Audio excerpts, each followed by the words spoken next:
Start muna tayo sa aking eyes. I'm going to wear some contact lens na natural gray. And then, I'm going to use this Nivea cream as my moisturizer. So, parang ito yung parang pinaka-base natin or makeup base. Ayun. And now, I'm going to use the Master Prime from Maybelline. This is my favorite primer so far kasi talaga nakaka-blur out siya na pores and hindi siya ganun ka-matte actually. Next, I'm going to brush my eyebrows muna bago siya lagyan or drawingan ng hilay. Ayan. So, actually, ako ginagamit ko lang kahit na anong eyeshadow na dark or black or dark brown. Hindi ako mapili sa pang-eyebrow kasi talagang usually eyeshadow lang yung ginagamit ko. So, brush it again. So, okay lang naman kung lumalagpas siya. And now, I'm going to use this Maybelline Fit Me na medyo light sa skin or original shade ko to clean up the mess sa eyebrows ko. Ayan, nakita nyo syempre after ko i-brush, kumalat siya kasi talagang very oily ako sa part na yan. Ayan, so, dyan natin siya lalagyan ng korte or parang dyan natin isi-shape yung ating eyebrows. So, okay lang naman kung magkakamali ka habang dinodrawing mo yung kilay mo. And actually, this technique is the best for me. Sa tingin ko ha, kasi hindi nagiging sobrang kapal yung kilay at nakakontrol mo kung gaano siya kanipis or gaano siya ka-natural tingnan.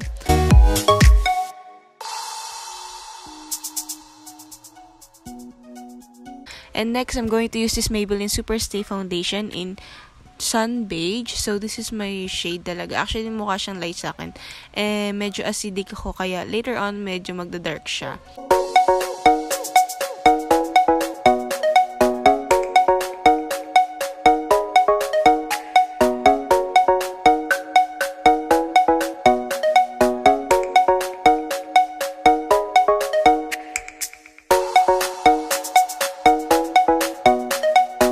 So, next, I'm going to use the Nichido Final Powder in Creamy Glow. So, ito lagi yung ginagamit ko to set my makeup. Pero, hindi tayo mag-set like parang magpupulbos lang. We're going to bake kasi talagang very oily ako. Kasi oily ako sa buong muka. So, I'm going to use this eyeshadow palette from Beauty Glaze. Ito yung Planet na palette in the shade Saturn. So, summer-inspired tayo ngayon. Kaya ang gagamitin natin shades is medyo orangey or warm tones, ganon.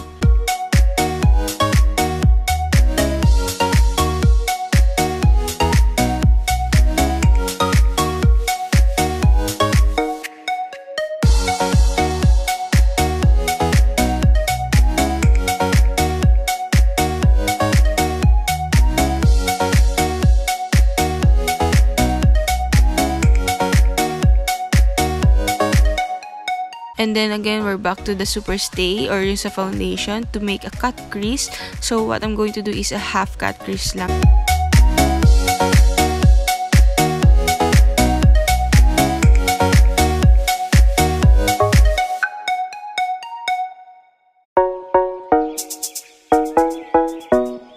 And then, I'm using this shimmer or sparkling shades dito sa may Saturn na Beauty Glaze in order to highlight that part or medyo may kinang-kinang syempre.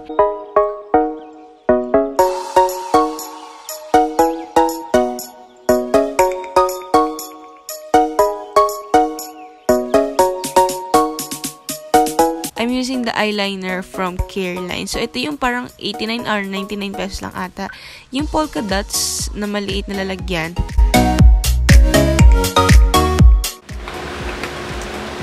So, maglagay tayo ngayon ng false eyelashes.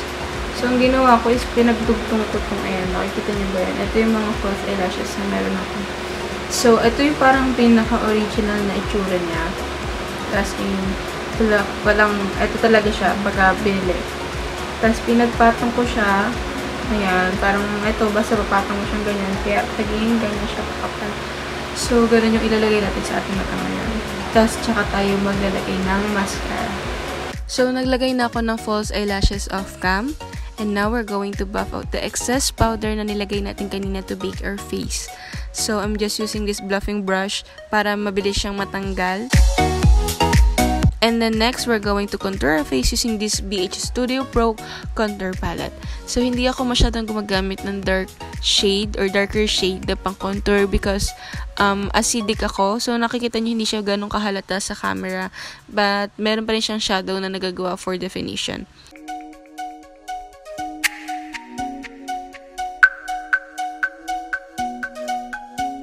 And then, next, we're going to put some nose line or magko-contour din tayo sa ating ilong. Kasi I use foundation, so magiging flat siyang tignan. Hindi siya ganun ka-flat. But, nose line or contouring sa ilong can add more definition sa face. Hindi ko napakita yung product, but I'm using the BH Cosmetics Blush Palette. So, ang ginamit ko is medyo yung corally pink na shade. So, wala kasi siyang pangalan eh. Ayun. Kung meron kayong parang same blush or medyo warm tone na blush tulad ng ganito, I suggest, or parang tingin ko lang kasi na maganda siya, pero kayo pa rin, depende pa rin kung anong shade gagamitin nyo. So, I just use the same shades na ginamit ko sa aking eyelid.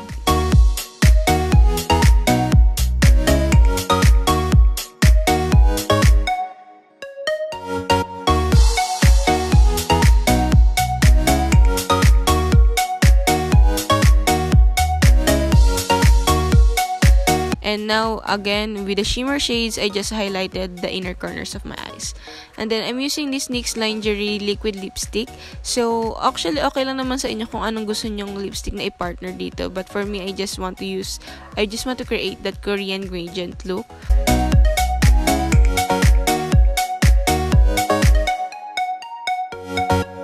And then, applied some gloss on top of it.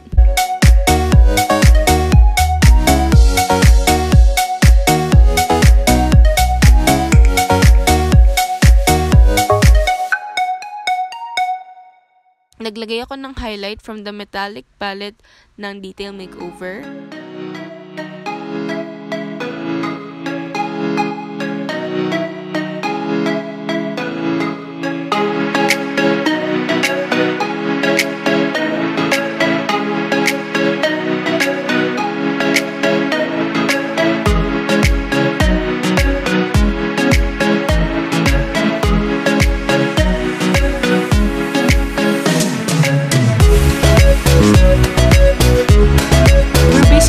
The makeup look, and nakita nyo medyo magulo yung buhok ko, umaaura na agad.